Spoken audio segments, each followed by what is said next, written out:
Chapter 1. In the dream, Jill didn't run fast enough. It was the same dream she'd suffered every few days since the mission that had nearly killed them all, that terrible, endless night in July. Back when only a few raccoon citizens had been hurt by Umbrella's secret and the STARS administration wasn't completely corrupt. Back when she was still stupid enough to think that people would believe their story. In the dream, she and the other survivors, Chris, Barry, and Rebecca, waited anxiously for rescue at the hidden laboratory's helipad, all of them exhausted, wounded, and very aware that the buildings around and beneath them were about to self-destruct. It was dawn, cool light, coming in shafts through the trees that surrounded the Spencer estate, the stillness broken only by the welcome sound of the approaching copter. 6 members of the Special Tactics and Rescue Squad were dead, lost to the human and inhuman creatures that roamed the estate. And if Brad didn't set down quick, there wouldn't be any survivors. The lab was going to blow, destroying the proof of Umbrella's T-virus spill and killing them all. Chris and Barry waved their arms, motioning for Brad to hurry. Jill checked her watch, dazed, her mind still trying to grasp all that had happened, to sort it out. Umbrella Pharmaceutical, the single biggest contributor to Raccoon City's prosperity, and a major force in the corporate world, had secretly created monsters in the name of bioweapons research, and in playing with fire had managed to burn themselves very badly. That didn't matter now. All that mattered was getting the hell away. And we've got maybe 3 minutes, 4 max. Jill whirled around, saw chunks of concrete and tar fly into the air and rain down over the northwest corner of the landing pad. A giant claw stretched up from the hole fell across the jagged lip. And the pale, hulking monster, the one she and Barry had tried to kill in the lab, the tyrant, leapt out onto the heliport. It rose smoothly from its agile crouch and started toward them. It was an abomination, at least 8 feet tall, once human perhaps, but no more. Its right hand normal. Its left a massive chitinous grasp of claws. Its face had been horribly altered, its lips cut away so that it seemed to grin at them through sliced red tissue. Its naked body was sexless, the thick, bloody tumor that was its heart shuddering wetly outside of its chest. Chris targeted the pulsing muscle with his Beretta and fired 5 9mm rounds tearing into its ghastly flesh. The tyrant didn't even slow down. Barry screamed for them to scatter, and then they were running, Jill pulling Rebecca away, the thunder of Barry's 357 crashing behind them. Overhead, the copter circled, and Jill could feel the seconds ticking away, almost believed she could feel the explosion building beneath their feet. She and Rebecca pulled their weapons and started firing. Jill continued to pull the trigger even as she watched the creature knock Barry to the ground, slamming in a new clip as it went after Chris, firing and screaming, enveloped by a rising terror. Why won't it go down? From above, a shout, and something thrown out of the copter. Chris ran for it, and Jill saw nothing else. Nothing but the tyrant as it turned its attention to her and Rebecca, indifferent to their firepower that continued plunging bloody holes through its strange body. Jill turned and ran, saw the girl do the same, and knew that the monster was after her, the face of Jill Valentine embedded in its lizard brain. Jill ran, and suddenly there was no heliport, no crumbling mansion, only a million trees and sounds, her boots slapping the earth, the pulse of blood in her ears, her ragged breath. The monster was silent behind her, a mute and terrible force, relentless and as inevitable as death. They were dead. Chris and Barry, Rebecca, even Brad. She knew it, everyone but her, and as she ran, She saw the tyrant's shadow stretch out in front of her, burying her own, and the hiss of its monstrous talons slicing down, melting through her body, killing her. No. No. No! Jill opened her eyes, the words still on her lips, the only sound in the stillness of her room. It wasn't the scream she imagined, but the weak, strangled cry of a woman doomed, caught in a nightmare from which there was no escape. Which I am. None of us were fast enough after all. She lay still for a moment, breathing deeply, moving her hand away from the loaded Beretta under her pillow. It had become a reflex, and one she wasn't sorry to have developed. Useless against nightmares, though, she muttered and sat up. She'd been talking to herself for days now. Sometimes she thought it was the only thing that kept her sane. Gray light crept in through the blinds, casting the small bedroom in shadow. The digital clock on the nightstand was still working. She supposed she should be glad that the power was still on. But it was later than she hoped. Nearly 3 in the afternoon. She'd slept for almost 6 hours, the most she'd managed to get in the last 3 days. Considering what was going on outside, she couldn't help a flush of guilt. She should be out there. She should be doing more to save those who could still be saved. Knock it off. You know better. You can't help anyone if you collapse. And those people you helped. She wouldn't think about that. Not yet. When she'd finally made it back to the suburbs this morning, after nearly 48 sleepless hours of helping, she'd been on the verge of a breakdown, forced to face reality of what had happened to Raccoon. The city was irretrievably lost to the T-virus, or some variant of it. Like the researchers in the mansion, like the tyrant. Jill closed her eyes, thinking about the recurring dream, about what it meant. It matched the real chain of events perfectly, except for the end. Brad Vickers, the Star's alpha pilot, had thrown something out of the copter, a grenade launcher, and Chris had blown up the tyrant as it was going after her. They'd still gotten away in time, but in a way that didn't matter. For all the good they'd been able to accomplish since then, they might as well have died. It's not our fault, Jill thought angrily, aware she wanted to believe that more than anything. No one would listen, not even the Home Office, not Chief Irons, not the press. If they'd listen, if they believed. Strange that all of it had happened only 6 weeks ago. It felt like years.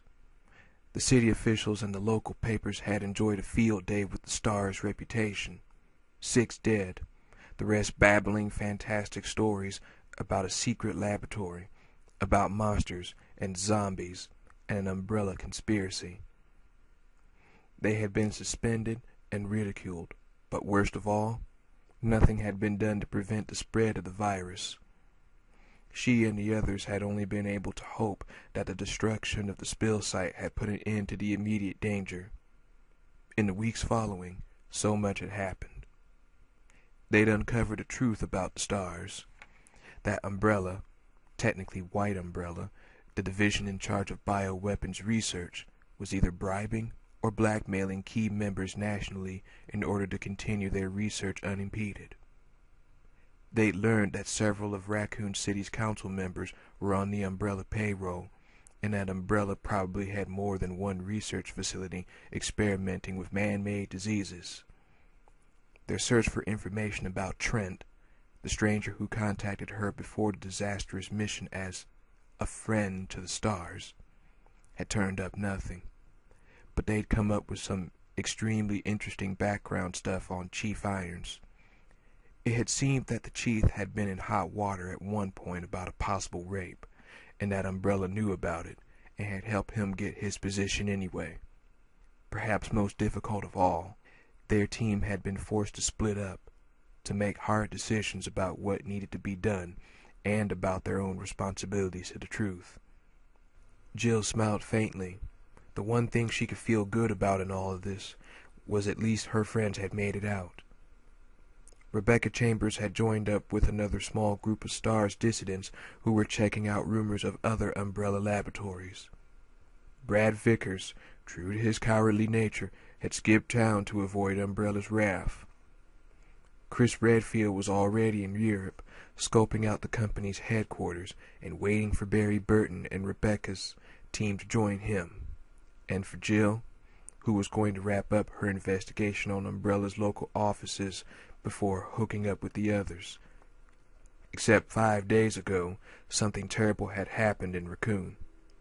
It was still happening, unfolding like some poisonous flower, and the only hope now was to wait for someone outside to take notice. When the first few cases had been reported, no one had connected them with the STARS stories about the Spencer estate. Several people had been attacked in the late spring and early summer, surely the work of some deranged killer. After all, the RPD would catch him in no time.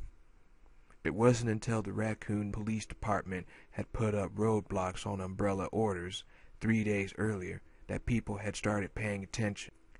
Jill didn't know how they were managing to keep people out of the city, but they were. Nothing shipped in, no mail service, and the outside lines were cut.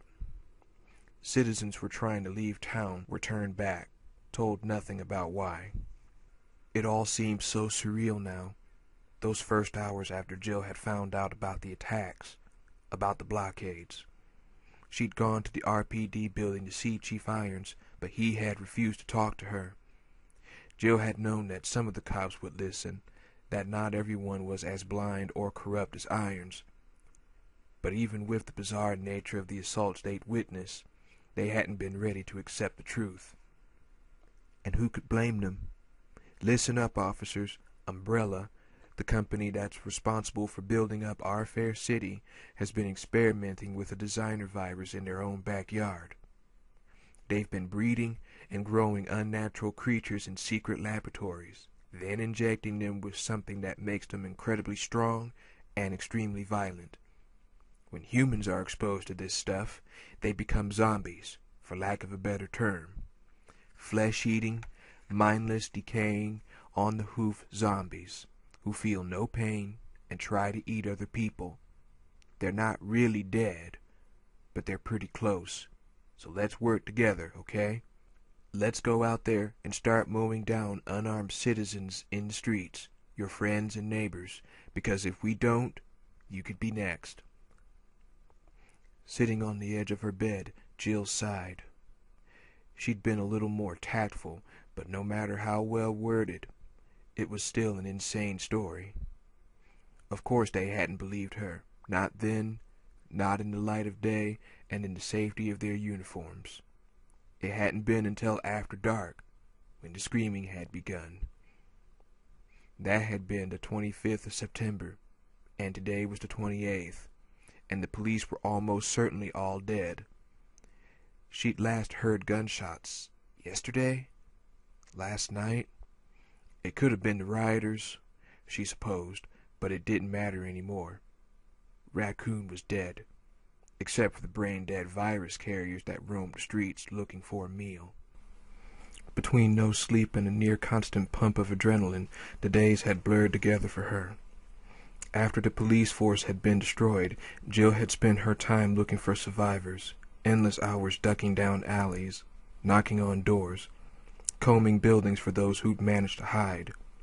She'd found dozens, and with the help from a few of them, they'd made it to a safe place, a high school they had barricaded. Jill had made sure that they were secure before going back out into the city, searching for others. She'd found no one, and this morning, when she'd gone back to the high school, she didn't want to think about it, but some part of her knew that she had to, that she couldn't afford to forget. This morning, she'd gone back, and the barricade had been gone, torn down by the zombies, or perhaps taken down by someone inside, someone who looked out and thought they saw a brother, or uncle, or daughter in the crowd of flesh-eaters. someone who thought they were saving a loved one, not realizing that it was too late. It had been a slaughterhouse, the air fetid with the stink of shit and vomit, the walls decorated with great smears of blood. Jill had nearly given up, then, more tired than she'd ever been, unable to see anything but the bodies of those who had been lucky enough to die before the virus could amplify their systems. As she'd walked through the almost empty halls, killing the handful of carriers that had still been stumbling around, people she'd found, people who had cried with relief when they'd seen her only hours before, whatever hope she'd held on to was gone. Lost with the realization that everything she'd been through was worthless. Knowing the truth about Umbrella hadn't saved anyone, and the citizens thought she'd led to safety. Over 70 men, women, and children were gone. She couldn't really remember how she'd made it home. She hadn't been able to think straight, and had barely been able to see through eyes swollen from crying. Outside of how it affected her, thousands had died. It was a tragedy so vast it was nearly incomprehensible. It could have been prevented, and it was Umbrella's fault. Jill pulled the Beretta out from under her pillow, allowing herself to feel for the first time the immensity of what Umbrella had done. For the last few days, she'd kept her emotions in check. There had been people to lead, to help, and there had been no place for any personal feelings. Now, though, she was ready to get out of Raccoon and make the bastard who let this happen know how she felt. They had stolen her hope, but they couldn't stop her from surviving. Jill chambered around and set her jaw, the stirrings of true hatred in her gut. It was time to leave.